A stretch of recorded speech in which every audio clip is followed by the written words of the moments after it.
Olá, galera! Assim como prometido, então vamos lá à nossa última aula de Sociologia para a finalização da nossa apostila. Vamos lá, então.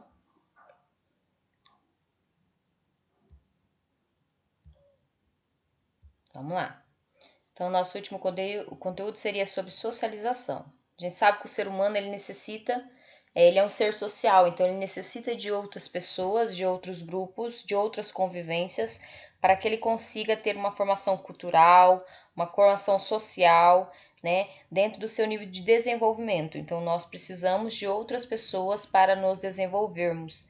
É tão comprovado isso que, quando nós nascemos, então nós dependemos de outras pessoas para sobreviver. Nossos pais, por exemplo, tá? Então, nossos pais, eles vão nos cuidar, nos ensinar, nos educar, até o momento que nós conseguirmos, então, por si próprios, tomar as nossas próprias decisões, né? Conseguir se alimentar sozinho, andar sozinho, falar sozinho, resolver nossos problemas sozinhos. Mas, a princípio, então, os pais seriam o caminho, né? O processo pelo qual nós conseguiríamos, então, desenvolver nossas habilidades conectivas ou habilidades sensoriais, motoras. Então, o veículo que a gente utiliza, o instrumento, são os nossos pais. Por isso que eu digo que o ser humano ele não é um ser que vive só, ele precisa viver acompanhado de outros seres para que ele consiga, então, ter uma formação social, cultural, individual, né, de si próprio e do mundo em que ele vive, certo? Então, essa seria a introdução do que está falando nesse texto aí, né? Então, a gente precisa da companhia de outras pessoas, da convivência de outras pessoas, né, para a gente conseguir, então, ter uma formação pessoal completa. Então, a socialização é o processo reconhecido que visa adaptar o indivíduo ao meio em que ele vive, certo? Deixa eu abaixar aqui. Não, subiu, deixa eu abaixar. Ao meio que ele vive, né? Ele vai se adaptar a um grupo social, certo? A um grupo pessoal de convivência. Mas a socialização seria esse caminho, o caminho percorrido para que ele consiga essa adaptação, certo? Então, essa socialização ele está diretamente ligada aos modos, ao comportamento de cada ser humano, né? Então, a conduta de sociedade, as leis, as regras, as normas, as diretrizes que nós precisamos seguir, né? Em uma sociedade, então, civilizada, certo? Então, o que seria ser educado, né? Então, para nós, sem precisar ler ali o que é ser educado, é ser uma pessoa prestativa, uma pessoa que respeita as regras, normas impostas pela sociedade, né? É uma pessoa que tem respeito pela família, pelas outras pessoas que convivem com ela, respeita o seu espaço e respeita o espaço do outro. Então, isso seria um ser educado, certo? Então, vamos lá. Estudiosos apontam os primeiros contatos na família como necessários para a formação do sujeito educado. Então, foi o que eu falei. Então, a família é o processo inicial que nos levará a um comportamento de vida até que a gente consiga decidir por si próprios como agir perante a sociedade. Então, a dinâmica da sociedade moderna não propicia tempo disponível entre pais e filhos, né? Então, ela exige uma relação de contato qualitativo, de qualidade e não de quantidade, certo? Às vezes, assim, um exemplo, eu convivo com meu pai até os 6 anos de idade, por exemplo, e ele falece, ele morre, né? Então, dali para frente, eu não tenho mais a presença física do meu pai, mas eu vou guardar o quê? Aquilo que ele me ensinou, os ensinamentos que eu recebi, né? Algumas palavras, algumas lembranças, isso eu vou levar comigo. Então, não é a quantidade, sim a qualidade daquilo que foi aprendido, do que foi ensinado, né? Então, hoje em dia, a gente percebe que com a separação entre os pais, os divórcios, o contato entre pais e filhos se tornaram um pouco mais diferentes, difíceis, né? E algumas vezes quase não se existe mais contato ou com um ou com o outro.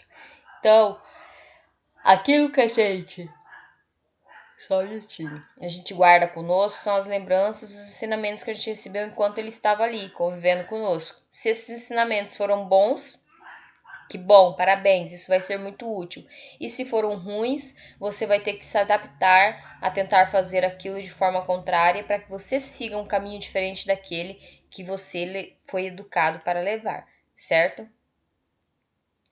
Depois disso, nós temos então a nossa segunda família, que seria a segunda escola, segundo o processo de ser educado, que seria a escola mesmo, né? Como patrimônio, né? Então, a escola é a segunda parte da nossa formação social.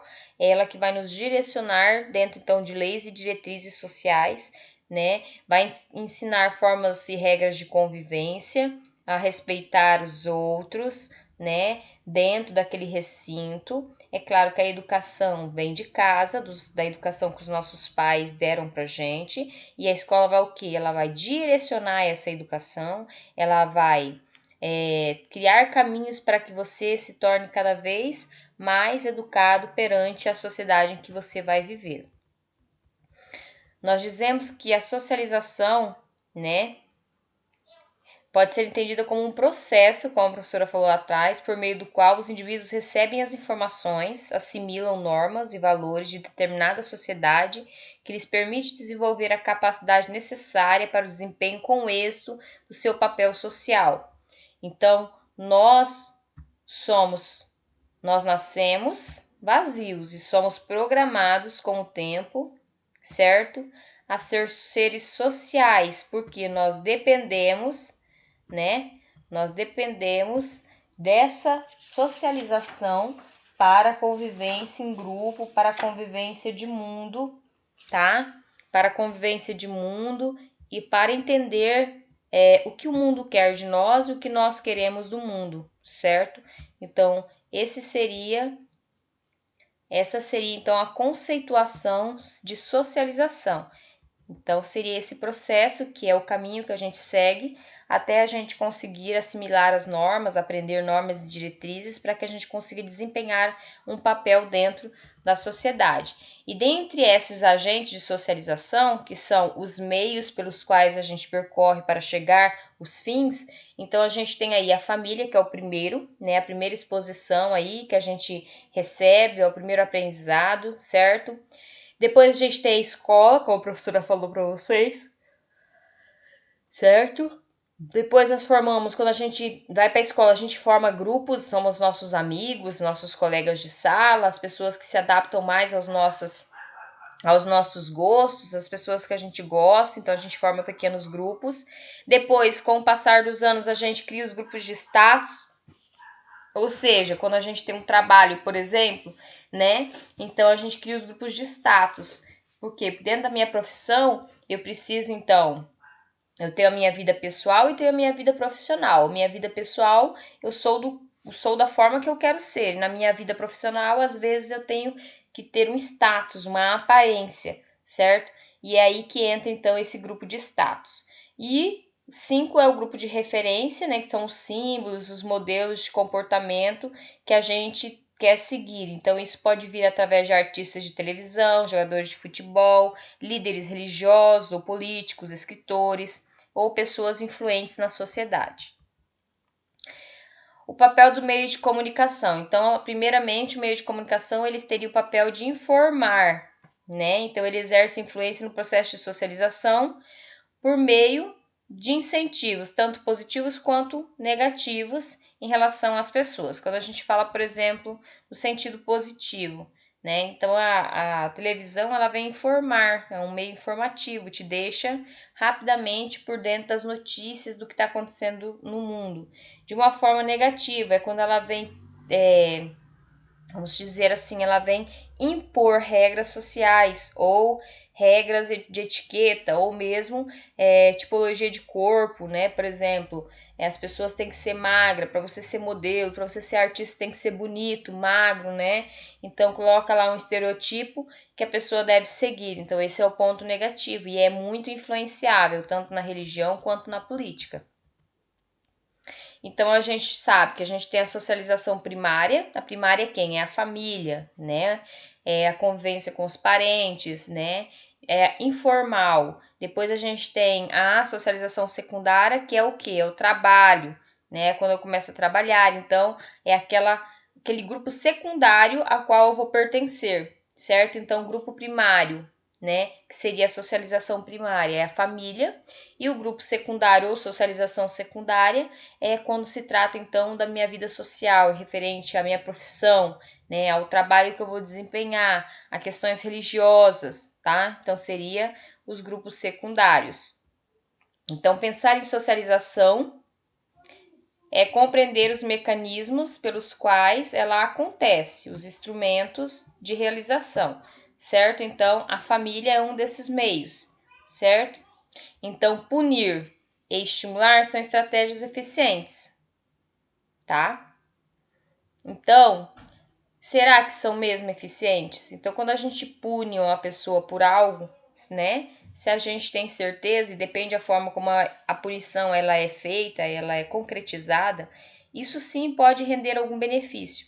Mas essa punição ela tem que ser feita voltada para aquilo que foi feito de errado, e não punir por punir, certo? Então, existe todo um processo, né, de punição, de estratégias na educação que devem ser feitas e elaboradas para que aquela pessoa, em vez de ter um crescimento positivo, não comece a ter então um crescimento negativo, levando ele então para criminalidade, para lados errados, certo? Aí nós temos assim imagens de família, crianças praticando esportes, né? Então o bebê ele começa esse processo de socialização na família, certo? E depois a gente cresce como criança, a gente continua esse processo na escola.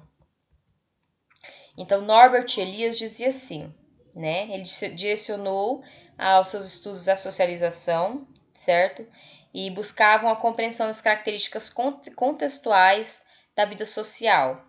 Então, ele enfatizava o desenvolvimento das sociedades com base na configuração social composta pelos indivíduos, o que não era ainda muito aceito pelas ciências sociais. Aí ele tem o livro Processo Civilizador, que é muito bom, eu já li, tá? Quem quiser ler, eu super indico. Tudo bem, às vezes vai te deixar um pouquinho doido no começo, mas é um livro maravilhoso, tá? Vai explicar todo o processo civilizatório, né? Das pessoas e do mundo, com a questão material também que a gente vem vivendo. Aí tem uma questão de categoria de interdependência, então um depende do outro, então cria-se essa interdependência entre as pessoas. Isso favorece, então, o estudo das relações de poder, porque uma pessoa vai dependendo da outra e sempre um cresce mais que o outro, né? Fazendo as trocas de valores entre as pessoas, costumes, crenças diferentes. Então, um processo aí que é bem legal é o casamento, né? Que é um grupo pequeno, um grupo social que você forma, você e outra pessoa. Ela vem de um grupo social diferente do seu, com cultura diferente da sua, e aí vocês vão ter que formar um novo grupo com essas diferenças, né? Tornando então iguais as diferenças que vocês encontraram, certo? Então ele sempre colocava isso, né? Essa questão de submissão e submeter, certo? E que as pessoas devem se adaptar aos meios para que esse desenvolvimento social aconteça de forma plena. Se adaptar é não abrir mão de quem você é, e sim respeitar os valores dos outros, assim como eles precisam respeitar a sua cultura e os seus valores. Então aí nós temos uma imagem, certo, da nobreza, né, e seus serviçais. A gente fala então da submissão, então a gente lembra que há muitos anos atrás, lá no século XVII, XVI, XV, a nobreza é quem mandava, comandava a sociedade, né, e os serviçais, né, eles acabavam sendo então as pessoas que obedeciam e eram então submissas. Então, eram obrigados a fazer vários serviços aí, né? Por conta de respeito e submissão mesmo aos mais ricos, aos com nome mais importante. Isso hoje é presente na sociedade, mas de formas diferentes, né? Hoje todos têm direito de ser iguais, né? Então, assim, eu tenho ou não o dever de respeitar uma pessoa que é mais rica que eu. Eu tenho o dever de respeitar, mas eu não posso ser agredida por ele, porque ele tem os mesmos direitos e deveres que eu tenho. Então, o respeito ele se tornou diferente com o passar dos anos na sociedade, certo? Que só fala sobre isso mesmo. Aí fala sobre a questão de interdependência do poder nessa época, né? Que as pessoas eram submissas aos mais ricos, à nobreza, certo? E aqui a gente já começa as atividades. Então, o nosso conteúdo seria esse e a correção das atividades eu vou mandar para vocês, tá? Aí agorinha junto com a explicação, tá bom? Vamos finalizar a nossa apostila então, certo? Seria isso para hoje. Beijo.